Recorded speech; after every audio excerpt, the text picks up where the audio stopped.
एलोरिया की सल्तनत ख्वाबों और जादू की एक हसीन दुनिया थी। यहाँ दरख्त के पत्ते भी रोशनी से जगमगाते थे और हवा के झोंके गीत गाते थे। इसी सल्तनत में एक नाजुक और दिलकश परी रहती थी जिसका नाम मिशा था। उसका घर दूसरों से मुख्तलिफ और बहुत खूबसूरत था।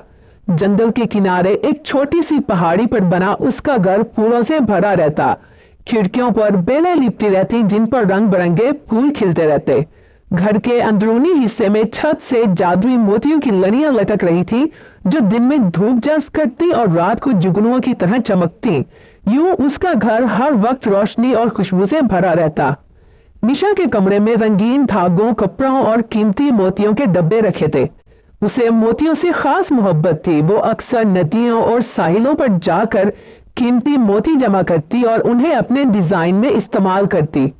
उसकी उंगलियों में एक खास जादू था। जब वो धागा और मोती आपस में जोड़ती तो वो जिंदा लगने लगते। उसके बनाए हुए कपड़ों में सिर्फ रंग और डिजाइन नहीं होते बल्कि वो एक कहानी सुनाते थे। मिशा की सबसे बड़ी ख्वाहिश यही थी कि वो एक दिन ऐसा लिबास तख्लीक करे जो ना सिर्फ खूबसूरती बल्कि उम्मीद और जादू की अलामत बन सके। एक दिन पूरे महल में घंटियां बजने लगी। यह इस बात का ऐलान था कि सल्तनत का सबसे बड़ा मुकाबला करीब आ गया है। हर साल होने वाला यह मुकाबला परियों के लिए बहुत बड़ा एजाज था। लेकिन इस बार मलका ने ऐलान किया कि यह सिर्फ लिबास का नहीं बल्कि तख्लीक का मुकाबला होगा। हर परी अपनी पसंद का शाहकार तैयार करेगी। कोई खुशबू से जादू बुनेगा, कोई मौसीकी का आसमानी साज बनाएगा, कोई रोशनियों का खेल दिखाएगा और कोई लिबास तख्लीक करेगा। जीतने वाली परी को सल्तनत की सबसे बासलाहियत फनकार का ताज दिया जाएगा। यह ऐलान होते ही पूरा शहर जिंदा हो गया। गलियों में, घरों में, बुटीकों में हर परी अपने तख्लीक में मसरूफ हो गई।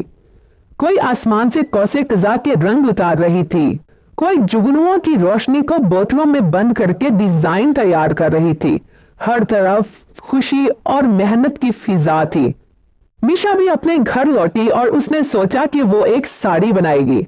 साड़ी जो बाकी सबसे अलग हो। उसमें रंगीन मोतियों और जादुई धागों का इस्तेमाल होगा और जब रोशनी पड़ेगी तो वो साड़ी हर पल रंग बदलती रहेगी।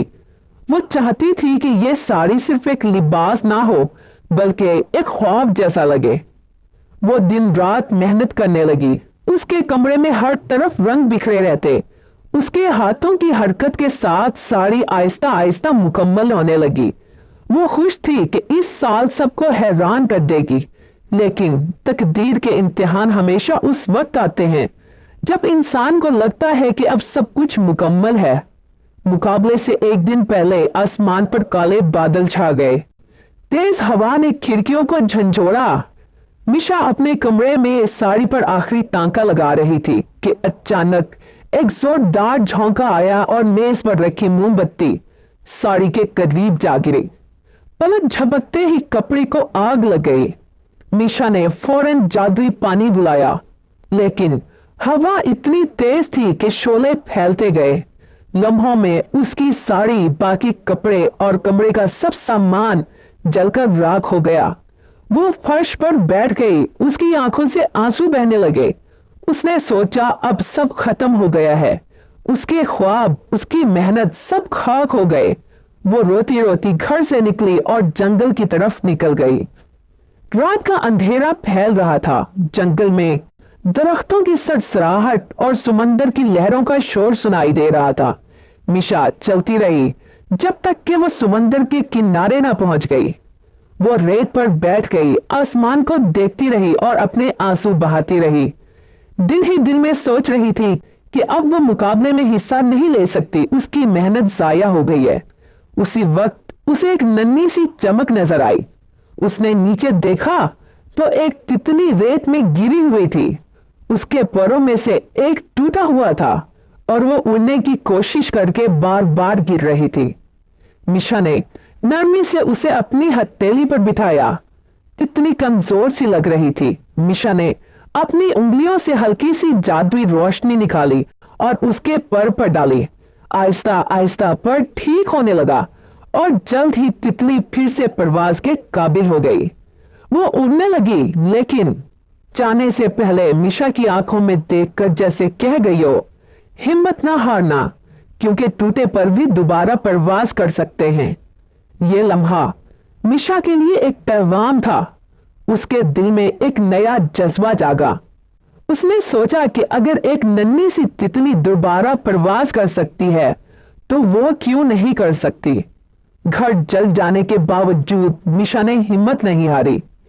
वो पलटी, राख और बिखरे हुए सामान में से जो कुछ बच सका उसे संभाला। चंद टुकड़े कपड़े, कुछ जादुई धागे और मोतियों के चंद डब्बे। उसी बचे हुए सामान को लेकर उसने नए अज़्म के साथ दोबारा काम शुरू किया। वो सारी रात मेहनत करती रही। उसके हाथों की हरकत में थकन नहीं थी, बल्कि एक नया जज्बा था। सामान कम था, मगर उन्हीं से उसने एक नया डिजाइन तख्लीक किया। अगले दिन मुकाबले का दिन आया। महल का हाल जगमगा रहा था। दरबारी परियां, तमाशाई और खुद मलका सब मौजूद थे। एक एक करके परियां अपनी तख्लीकात पेश करने लगी। किसी ने रोशनियों का खेल दिखाया, किसी ने खुशबू से पूरा हाल भर दिया, किसी ने कौसे कज़ा की तस्वीरें बनाई। हर एक मुनफरिद था, मगर किसी में वो जादू ना था जो दिल को छू जाए। फिर मिशा की बारी आई। सब हैरान थे कि वो कैसे आ गई जब उसका सब कुछ जल गया था। लेकिन जब वो रनवे पर आई तो सबकी सांसें थम गईं।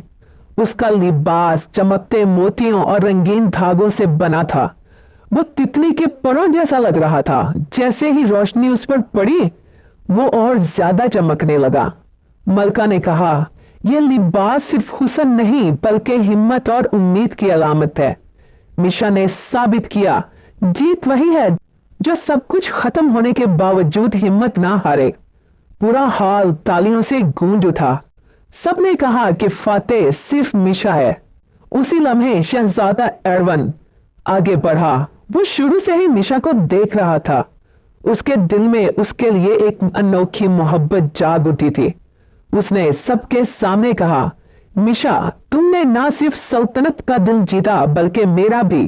क्या तुम मेरी मलका बनोगी? मिशा हैरान रह गई। वो कुछ देर खामोश रही। आंखों में आंसू आ गए, दिल में खुशी की लहर दौड़ गई। वो कुछ न कह सकी, मगर उसकी खामोशी ही उसका जवाब थी। मलका मुस्कुरा उठी और कहा, यह रिश्ता मैं कबूल करती हूं। यूं ना सिर्फ मिशा मुकाबले की फातेह बने बल्कि शहजादे की दुल्हन भी। शादी के दिन जब सबने उसे देखा तो वो वही जादुई टॉप पहने हुई थी जो उसने तितली के रंगों से मुतासिर होकर बनाया था। वो लिबास अब सिर्फ मुकाबले की जीत की नहीं बल्कि उसकी नई जिंदगी की पहचान बन चुका था।